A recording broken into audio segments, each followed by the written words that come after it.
สสนครหลวงประจำเขตเลือกตั้งเมืองไซธานี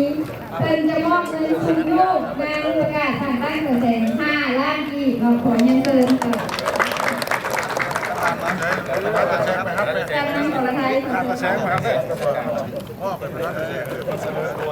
จะถ่ายภาพนิ่งดิถือว่าก้อนเป็นสิริมงคลที่ท่านเจ้าพ่อได้กี่เงินก็ไหลมาพร้อมแล้ว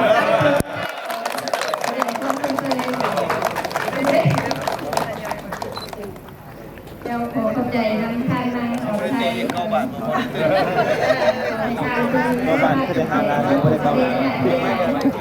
คุณพระเจ้า